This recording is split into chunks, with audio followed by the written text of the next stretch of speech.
우리가 산상수훈의 말씀을 계속 살펴보고 있습니다. 이 말씀을 살피면서 산상수훈이 참 값지다는 생각을 많이 하게 되는데요. 특히 오늘날 우리에게 매우 절실한 말씀이라는 생각이 많이 듭니다.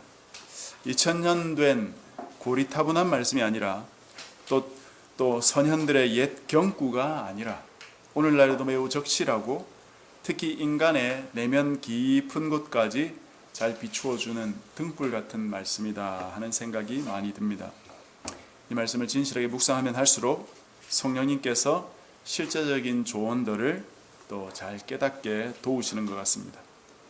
이 말씀을 나누고 듣는 우리 모두가 참으로 온전한 하나님의 백성이 다 되어갈 수 있기를 진심으로 바랍니다. 지난 시간 우리는 간음에 대한 말씀을 들었습니다. 결혼한 사람들이 그 관계를 깨뜨리는 행위뿐 아니라 그런 마음조차 예수님은 간음이라고 하셨고, 이런 간음을 일으키게 하는 마음과 의지 그리고 행동, 그런 것들을 하지 못하도록 내 몸의 일부를 잘라낸 것 같은 고도의 절제의 삶을 살라고 교훈하셨습니다. 그것이 이웃사랑의 하나의 실천이라는 것이죠. 오늘은 맹세하지 말라는 말씀입니다. 33절에 나오는 맹세 금지 명령을 다시 한번 보십시오. 또 옛 사람에게 말한 바 헛맹세를 하지 말고 내 맹세한 것을 주께 지키라 하였다는 것을 너희가 들었으나,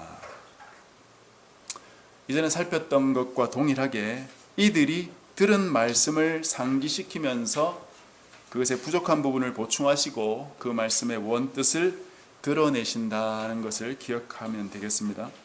여기서 맹세는 다른 말로 서원 또는 약속까지도 포함할 수 있는 넓은 개념입니다.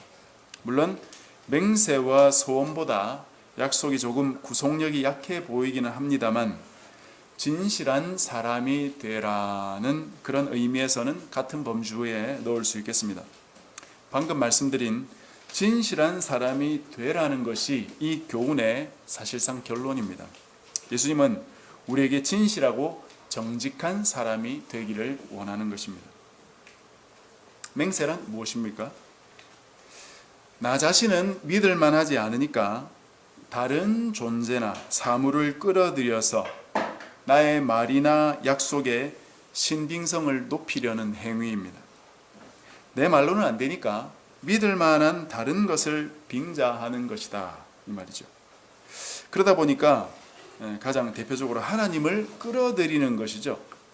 하나님만큼 믿을 만한 분이 없기 때문입니다. 그런데 문제는 이렇게 맹세한 사람들이 자꾸 맹세를 어기는 거죠. 그러니 예수님께서 맹세하지 말라고 금지하시는 겁니다. 여러분 혹시 성경을 읽다가 무언가를 하라, 무언가를 맹세하라 하는 명령이 성경에 나오는 걸 본 적이 있습니까? 성경에 직접적으로 무언가를 맹세하라는 명령은 없습니다. 단지 맹세하였다면 그 맹세를 지키라 하는 명령이 있을 뿐입니다. 옛날 사람들은 우리처럼 성경이 없기 때문에 보이지 않는 하나님과의 관계를 만들기 위해서 맹세라는 것을 사용하고 싶었을 겁니다. 대표적인 예가 창세기 28장에 나오는데요. 창세기 28장에 보면 이삭의 아들 중에 둘째인 그 야곱이 아버지와 형을 속이고 아버지의 축복을 받아내지요.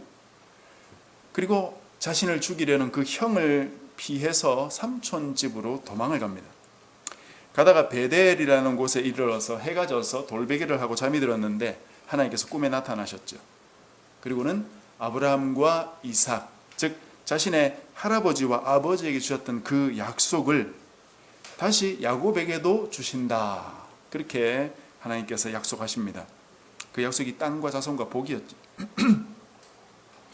그때 놀라서 잠에서 깬 야곱이 하나님께 이런 맹세를 합니다.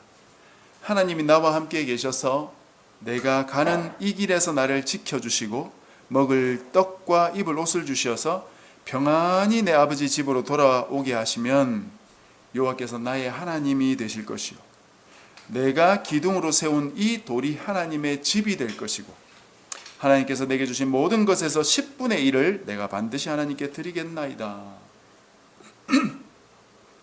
하나님이 나를 끝까지 지켜주시면 내가 이곳에서 하나님을 섬기고 11조도 드리겠습니다. 그렇게 맹세했어요. 하나님께서 앞서서 꿈에서 약속하실 때 끝까지 지켜주겠다, 그런 약속도 하나님이 주셨거든요. 그거는 잘 안 듣고 자기 맹세만 야곱이 지금 하고 있는 것입니다. 어쩌면 인간은 하나님의 약속, 하나님의 말씀을 잘 안 듣기 때문에 맹세하려고 하는 건지도 모르겠습니다. 하나님의 말씀을 잘 들으면 그 안에서 하나님께서 주시는 놀라운 약속이 있기 때문에 그 약속을 받고 감사하면 되는 것이지, 내가 하나님께 약속이나 맹세를 할 위인도 못 되면서 나 자신을 과신하고 또 과욕을 부려서 맹세하고 싶어 하는 것은 아닌지 우리 자신을 좀 돌아보면 좋겠습니다. 야곱이 한 맹세는 야곱의 인생을 살펴보면 알 수 있지만 자신이 지킨 것이라고 할 만한 것이 없습니다. 야곱이 하나님을 하나님으로 섬기고 베델에 다시 와서 영적으로 새롭게 태어나는 그런 은혜를 받았는데, 그 모든 일들은 하나님이 주권적으로 야곱을 인도하셔서 야곱이 겪게 되는 것이지, 야곱이 자기의 맹세나 약속을 잘 성취해서 일어나는 일들이 아니었거든요. 즉 야곱은 자기 맹세를 자신이 지킨 게 아니고 하나님께서 야곱을 그 길로 이끌어 주셨던 것입니다. 우리가 창세기 공부할 때 잘 살펴보았죠. 이와 같이 고대인들은 무언가 하나님과 관계를 맺기 위한 수단으로 맹세를 사용해서 하나님과 관계를 명확히 하고 싶어 했지만, 오늘날 우리는 하나님의 계신 성경을 우리 손에 들고 있기 때문에 맹세를 통해서 하나님과 관계를 만들어 갈 필요가 전혀 없죠. 문제는 맹세를 했다면 그 맹세를 잘 지키면 되는데, 사람들이 잘 지키지 않을 뿐더러 때로는 맹세했던 것을 다 잊어버리기 때문에 문제가 있다는 것입니다. 그래서 주님께서 오늘 본문 34절에 이렇게 말씀하셨습니다. 나는 너에게 이르노니 도무지 맹세하지 말라. 맹세 자체를 아예 하지 말라는 거예요. 너희들이 하나님의 이름으로 맹세만 하고 지키지 않으니까 그런 맹세 2번 다시 하지 말라는 것입니다. 물론 여기서 예수님께서 하신 말씀은 문자적으로 맹세 자체를 절대로 하지 말라라는 말씀이라기보다는 헛된 맹세를 계속 하니까 그런 헛된 맹세는 결코 하지 마라, 그렇게 이해하는 것이 조금 더 예수님의 의도에 가까운 것 같습니다. 왜냐하면 사도행전에 가봐도 바울이 또 맹세하는 것이 나오거든요. 바울의 서원은 아마 자기 자신을 하나님께 바치는 그 나시린의 서약 같은 것이었을 겁니다. 어쨌든 그런 식으로 자기 자신을 하나님께 바치는 진실한 서약은 하나님께서 바울에게서 또 받으셨죠. 그러나 거짓 서약, 거짓 맹세, 그런 거 결탄코 해서는 안 되는 것입니다. 이 맹세 금지에 대한 명령의 근원은 사실상 10계명 제3계명이라고 볼 수 있습니다. 출애굽기 20장에 보면 3계명이 이렇게 되어 있죠. 너는 내 하나님 여호와의 이름을 망령되게 부르지 말라. 여호와는 그의 이름을 망령되게 부르는 자를 죄 없다 하지 아니하리라. 이 말씀만 보면 뭘 어떻게 하라는지 조금 막연할 수 있습니다. 망령되다 하는 뜻이 무엇인지도 모르겠고요. 망령되게 부른다 하는 구절의 의미도 모호하죠. 이 말씀을 레위기 19장에 가면 이렇게 말하고 있습니다. 너희는 내 이름으로 거짓 맹세함으로 내 하나님의 이름을 욕되게 하지 말라. 나는 여호와이니라. 여러분 주보 뒤에 다 인쇄해 두었습니다. 여기서 조금 더 명확하게 알 수 있죠. 하나님의 이름을 거짓 맹세에 사용함으로써 하나님을 욕되게 하지 말라 하는 명령이라는 겁니다. 일부러 거짓 맹세를 하면서 하나님의 이름을 이용했다기보다는 하나님의 이름으로 맹세를 하긴 했는데 그걸 못 지키게 되면서 거짓 맹세가 되어버린다는 겁니다. 그러니 본의 아니게 하나님의 명예를 실추하는 결과를 가져오게 된 것이죠. 그래서 그런 것인지는 모르지만 유대인들은 이 명령을 아전인수격으로 해석하기 시작했습니다. 하나님은 자신의 이름을 망령되게 부르지 말라고 명령하신 것인데 유대인들은 여기서 망령되게라는 그 단어를 약화시키면서 하나님 이름 자체를 부르지 말라는 명령으로 곡해해 버렸습니다. 그래서 유대인들은 지금도 하나님의 이름을 부르지 않습니다. 하나님의 이름을 부르는 대신 하나님을 나타내는 다른 대용어를 사용하기 시작했습니다. 그 중에 대표적인 것이 나의 주님이라는 뜻의 아도나이라는 말입니다. 원래 히브리 성경에는 하나님의 이름이 히브리 자음 네자로 나옵니다. 그런데 그것을 오랫동안 부르지 않고 대신 그 이름이 나올 때마다 아도나이, 나의 주님 이렇게 부르다 보니까 어느 순간 그 이름 읽는 법 자체를 잊어버리게 되었어요. 우리가 하나님을 여호와 또는 야훼 등으로 부르는 것은 하나님의 이름을 의미하는 그 히브리어 네 자음에 아도나이의 모음을 갖다 붙인 것입니다. 그래서 우리가 지금 하나님을 여호와 야훼로 부르는 것이죠. 그러니 하나님의 이름 가지고 시비할 필요가 없습니다. 여호와인지 야훼인지 하나님인지 하느님인지 하늘님인지 사실은 별로 중요하지 않습니다. 어차피 정확한 하나님의 이름이 아니기 때문에 우리는 삼위 하나님만 기억하면 되겠습니다. 사정이 이렇다 보니까 맹세할 때 하나님의 이름을 직접 거명하지 않고 하나님과 관련된 다른 대용어들, 다른 사물들을 사용하기 시작했습니다. 오늘 본문에 예수님께서 말씀하시길 하늘로도 하지 말고 땅으로도 하지 말고 예루살렘으로도 하지 말고 심지어 네 머리카락으로도 하지 말라 그렇게 말씀하셨죠. 이것들이 당시에 유대인들이 맹세할 때 사용하던 대상들입니다. 이것 말고도 더 있었는데요. 마태복음 23장에 가면 예수님께서 서기관들, 바리새인들을 꾸짖으면서 그들에게 거짓 맹세하지 말라 그런 말씀을 하시는데 거기서 무엇을 가지고 이들이 맹세를 했느냐 하니까 성전의 금, 또 제단 위의 예물 그런 거 가지고도 맹세하는 자들이 있었다는 것입니다.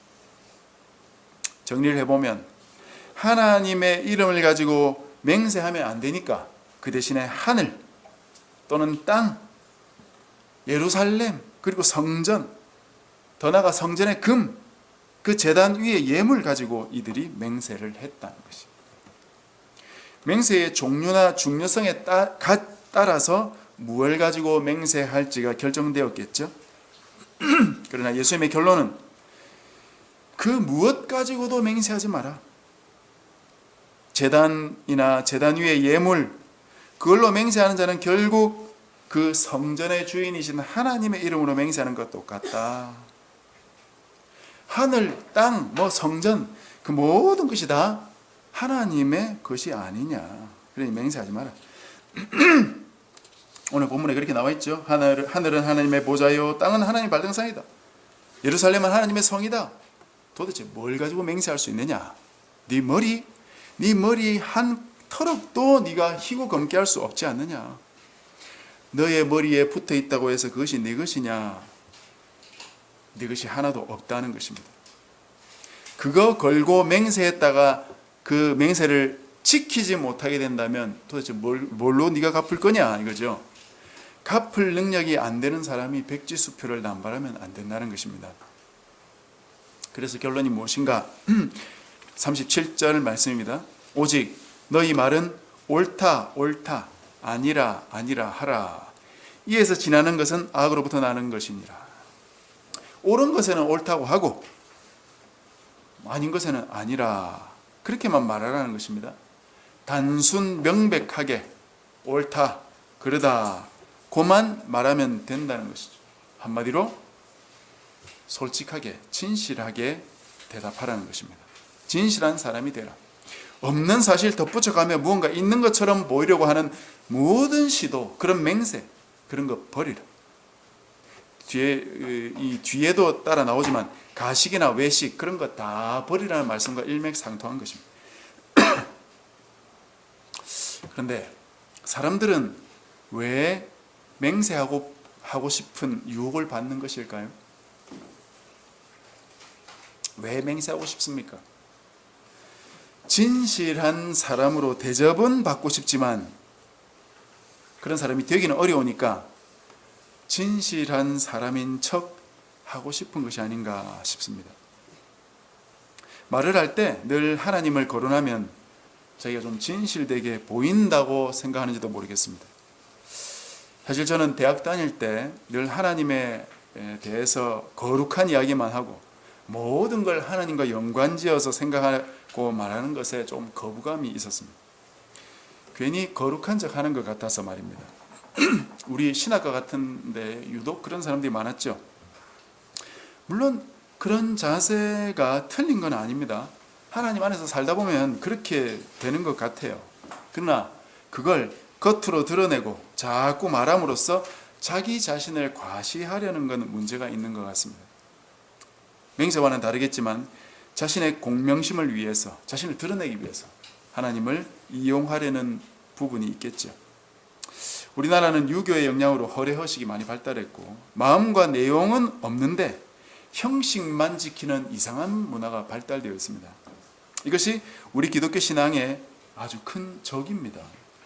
하나님 앞에서 우리가 감출 수 있는 건 아무것도 없고 드러나지 않는 것 또한 아무것도 없는데 거짓으로 말하고 일상적으로 맹세하고 그 습관을 버리지 못한다면 그건 내 영적 정체성에 매우 큰 문제를 야기하게 되고 하나님과의 관계도 다 망치게 됩니다. 신앙생활에서 허례허식을 걷어내십시오. 아무 쓸모가 없습니다.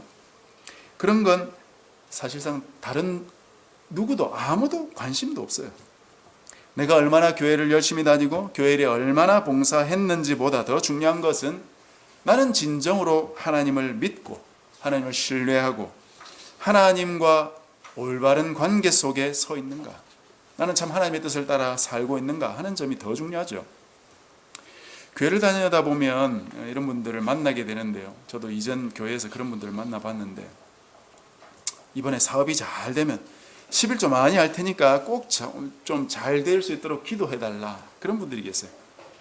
야곱의 맹세와 비슷한 거죠. 그냥 사업이 잘 되면 그때 하나님께 감사하고 헌금하면 됩니다.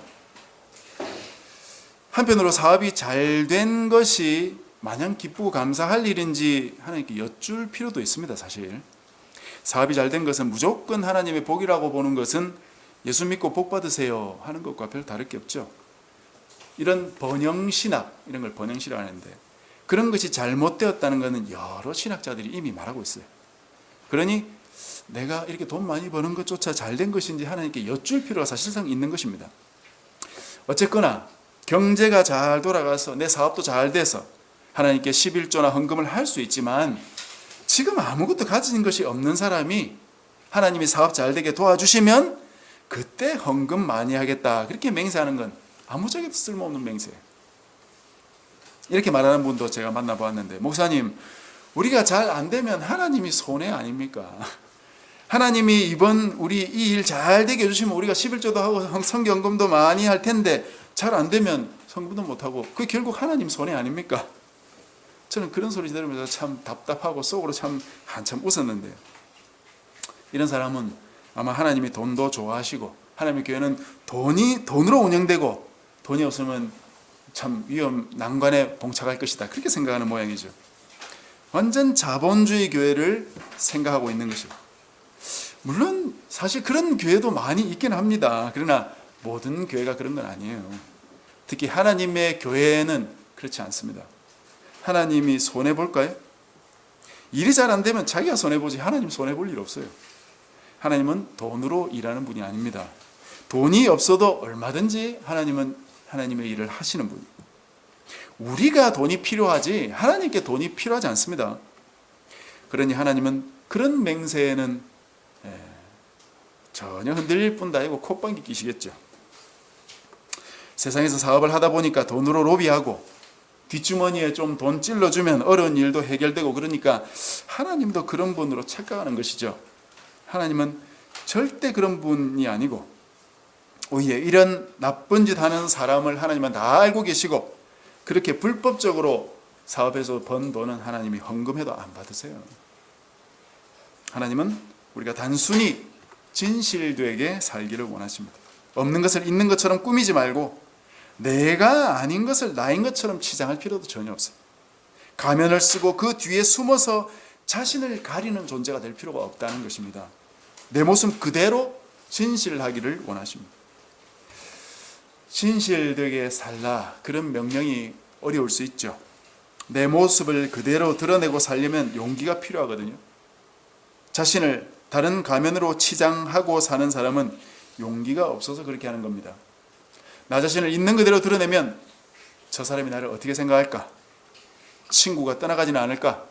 나는 외톨이로 버림받지 않을까? 그런 생각 때문에 내 치부를 드러내기가 두려운 것이죠. 그러나 용기를 가지십시오. 그게 하나님께서 기뻐하시는 일입니다. 하나님이 원하시는 일을 하면 하나님께서 가까이 해주세요. 사람들 눈치를 볼 일 없게 만들어 주십니다. 사람 눈치를 보는 사람은 아직도 하나님 백성이 되기에는 멀었어요. 하나님 백성은 사람 눈치를 보지 않게 됩니다. 하나님 눈치만 보면 되기 때문이에요. 그러면 진실하게 사는 것 어렵지 않아요. 이 말씀을 준비하다가 영화 킹덤 오브 헤븐이라는 그 영화의 한 장면이 떠올랐는데요. 이 영화는 사실 제가 오래전에 보면서 참 감명을 받은 영화입니다. 실제 십자군 전쟁을 배경으로 하고 있어요. 영화 끝부분에 십자군이 점령하고 있던 예루살렘을 이슬람군에게 빼앗기게 되는데요. 이 전투는 1187년에 있었던 하틴 전투라고 알려져 있습니다.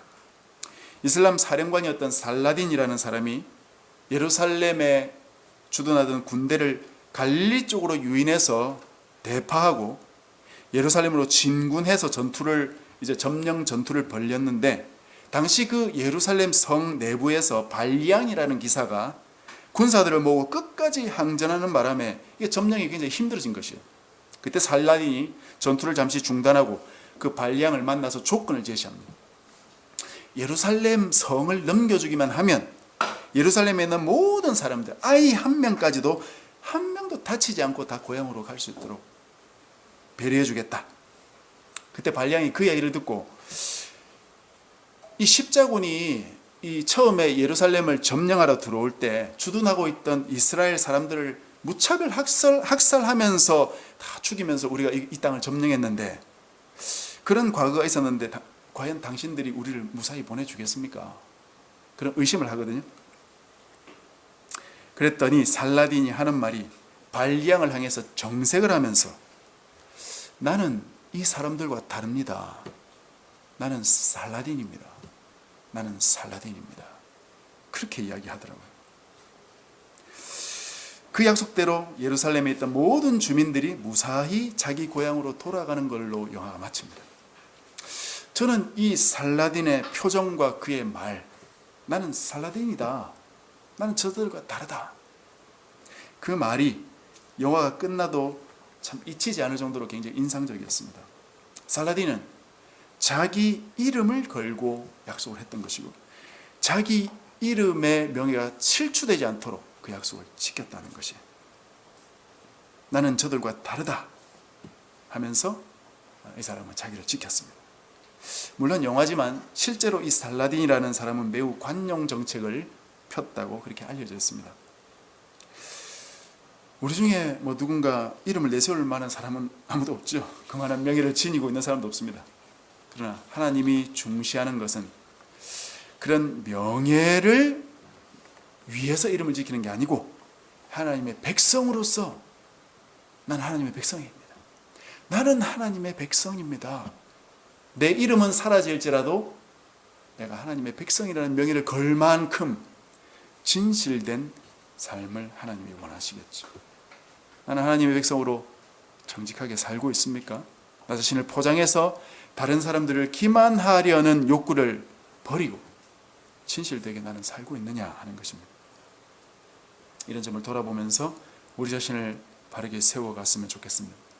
말씀을 맺겠습니다.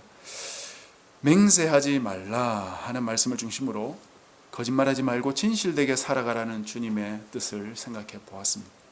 나 자신을 더 크게 보이려는 욕구를 버리고 있는 모습 그대로 하나님 앞에 나를 드러내고 사람 앞에 나를 드러내고 그렇게 용기 있게 살아가는 백성들이 다 되시기를 바랍니다. 그래서 하나님으로부터 진실되다고 칭찬 듣는 저와 여러분 되시기를 주님의 이름으로 축복합니다.